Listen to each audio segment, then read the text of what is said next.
بسم اللہ الرحمن الرحیم۔ حضرت ابو ہریرہ رضی اللہ تعالیٰ عنہ فرماتے ہیں کہ مجھے رسول اللہ صلی اللہ علیہ وسلم سے دو طرح کے علم حاصل ہوئے۔ ایک وہ علم جو عام کر دیا گیا اور پھیلا دیا گیا، اور دوسرا وہ علم ہے کہ اگر تم پر آشکار کر دوں تو تم لوگ مجھے قتل کر دو گے۔ آخر یہ علم کی کون سی ایسی قسم ہے کہ جسے آشکار کرنے پر انسان قتل بھی ہو سکتا ہے؟ حضرت نظام الدین اولیاء نے اپنے ایک مرید کو اپنا جوتا سلوانے کی غرض سے بازار بھیجا۔ وہ مرید جب جوتا سلوانے کے لیے موچی کے پاس پہنچا تو موچی کے پاس پہلے ہی 2 سے 3 جوتے سلائی کے لیے پڑے تھے، اور وہ موچی ان کی سلائی میں مصروف تھا۔ موچی نے جب جوتے پر غور کیا تو وہ جوتا انتہائی خوبصورت تھا، جس پر موچی نے پوچھا کہ یہ جوتا کس کا ہے؟ نظام الدین اولیاء کے مرید نے فرمایا کہ یہ جوتا اللہ کا ہے، جس پر وہ موچی بہت حیران ہوا اور اس نے دوبارہ پوچھا کہ یہ جوتا کس کا ہے؟ موچی کے بار بار پوچھنے پہ وہ مرید ایک ہی جواب دیتا کہ یہ جوتا رب کا ہے۔ موچی کو لگا کہ یہ انسان بار بار شریعت کے خلاف بات کر رہا ہے، کیونکہ اس وقت شریعت کا نظام لائز تھا، تو اس نے سپاہی کو بلایا اور اس شخص کو گرفتار کروا دیا۔ سپاہی اسے وقت کے قاضی کے پاس لے گیا۔ قاضی نے گرفتاری کی وجہ پوچھی تو سپاہی نے کہا کہ یہ شخص دین کے خلاف بات کرتا ہے اور معمولی سے جوتے کو خدا کا جوتا بتا رہا ہے۔ قاضی نے بھی یہی سوال اس سے پوچھا اور اس نے وہی جواب دیا کہ یہ جوتا خدا کا ہے۔ قاضی نے سوچا کہ شاید یہ انسان پاگل ہے یا اس کی دماغی توازن ٹھیک نہیں ہے، اس کو شاہی محل میں ٹھہرایا جائے اور اس کی خاطر توجہ کی جائے۔ جب یہ اپنے پورے ہوش و حواس میں ہوگا تو اس سے پوچھا جائے گا کہ یہ جوتا کس کا ہے۔ اس رات اس شخص کی خاطر توجہ کی گئی۔ اگلے دن جب وہ شخص سو کر اٹھا اور قاضی سے ملاقات ہوئی تو قاضی نے اس سے پوچھا کہ وقت کیا ہوا ہے۔ اس شخص نے صحیح وقت بتایا۔ قاضی نے پوچھا میرے ہاتھ میں کیا ہے؟ اس شخص نے جواب دیا کہ آپ کے ہاتھ میں ایک قلم ہے۔ قاضی نے سوچا کہ یہ قلم بھی ٹھیک بتا رہا ہے، وقت بھی ٹھیک بتا رہا ہے، اب اس سے پوچھتے ہیں کہ یہ جوتا کس کا ہے۔ تو اس نے جواب جب دیا کہ یہ جوتا رب کا ہے۔ اس وقت نظام الدین اولیاء اپنے مرید کے پاس بیٹھے تھے، تو اچانک ان کا دل چاہا کہ بازار کی سیر کی جائے۔ وہ بازار میں نکلے تو ایک جگہ پر انہوں نے بھیڑ لگی دیکھی۔ پتہ کرنے پر معلوم ہوا کہ قاضی صاحب کسی الجھے ہوئے کیس کو سلجھانے میں مصروف ہیں۔ جب آپ نے پوچھا کہ یہ شخص کیوں گرفتار ہے اور کیا کہتا ہے تو قاضی صاحب نے بتایا کہ یہ ایک معمولی سے جوتے کو خدا کا جوتا بتا رہا ہے، جس پر نظام الدین اولیاء نے فرمایا کہ وہ جو کہہ رہا ہے وہ ٹھیک کہہ رہا ہے۔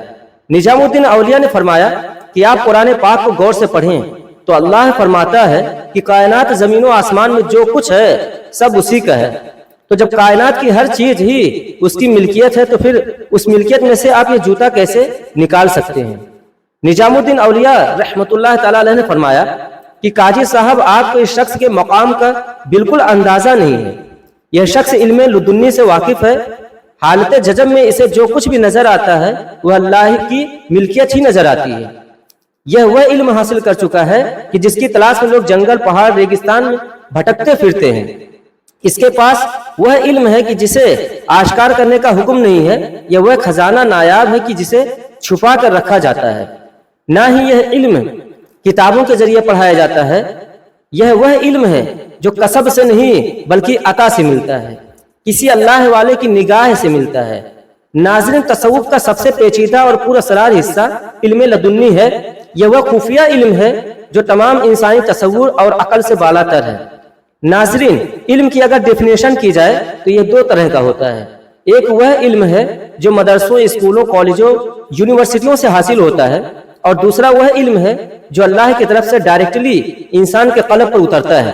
قلب پر نازل ہونے والے اس علم کو پوشیدہ علم یا علم لدنی کہا جاتا ہے۔ اس علم کے بارے میں نبی محترم صلی اللہ علیہ وسلم کا فرمان ہے کہ یہ ایسا علم ہے جو ایک پوشیدہ چیز کی طرح ہے، اسے اللہ کے جاننے والے کے سوا کوئی نہیں سمجھ سکتا۔ ناظرین، یہ علم کتابوں میں درج نہیں ہے، اور اگر کوئی لاکھ کتابیں پڑھ لے تو اسے حاصل نہیں ہوگا۔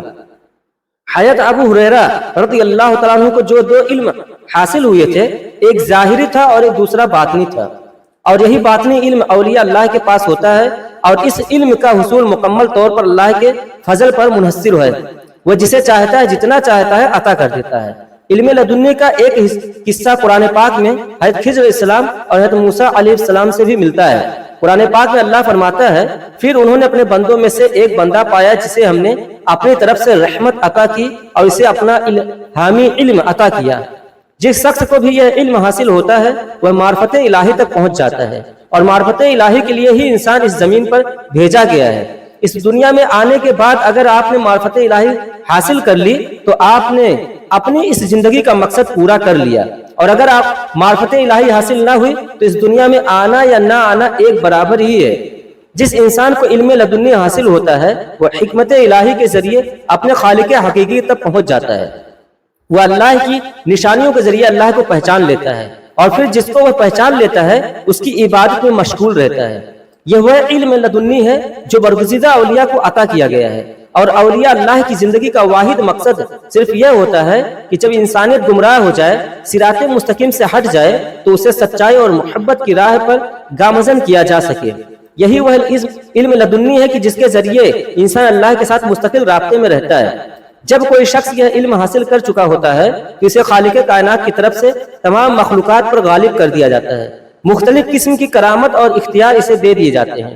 علم لدنی میں اللہ تعالیٰ سے رابطے کے 4 ذریعے ہیں، جن میں پہلا ذریعہ وہی ہے، اور یہ صرف اللہ تعالیٰ کے برگزیدہ انبیاء علیہ السلام کے لیے مخصوص ہے۔ دوسرا ذریعہ الہام ہے، یہ پیغمبرانہ خواب کی ایک قسم ہے جو اللہ پاک کی طرف سے الہام ہوتی ہے۔ تیسرا ذریعہ درج فراست ہے، یا ایسی طاقت ہے جو اولیاء اللہ متقی اور پرہیزگار لوگوں کو عطا کی جاتی ہے۔ اللہ تعالیٰ کے ساتھ کنیکشن یا رابطہ کا جو چوتھا ذریعہ ہے وہ کشف ہے۔ اس کے بارے میں کہا گیا ہے کہ یہ زمین یا آسمان دونوں چیزوں کا پوشیدہ یا خفیہ علم ہے۔ یہ قرآن کریم کی بعض آیات میں پوشیدہ رکھا گیا ہے، اور اس علم کی تشریح صرف وہی لوگ کر سکتے ہیں جو اولیاء اللہ ہیں یا روحانیت کے کسی بڑے مرتبے پر فائز ہیں۔ حضرت دادا گنج بخش رحمت اللہ تعالیٰ علیہ فرماتے ہیں کہ انسان کی زندگی بغیر کسی روحانی یا الہی علم کے بے ایمانی ہے۔ ناظرین، یہ علم لدنی ایک ایسا نور ہے جو دل کو منور کرتا ہے۔ اس علم کے ذریعے انسان ایسی چیزوں کو سمجھنا شروع کرتا ہے کہ جن کے بارے میں کبھی اس نے سنا تھا لیکن انہیں سمجھ نہیں پایا تھا۔ ایک اور صوفی درویش کا فرمان ہے کہ یہ خاص علم اسے کبھی حاصل نہیں ہو سکتا جس میں بدعت اور غرور جیسی خصلتیں موجود ہوں۔ اس علم کو حاصل کرنے کے لیے بدعت اور غرور سے انتہائی دور رہنا ضروری ہے۔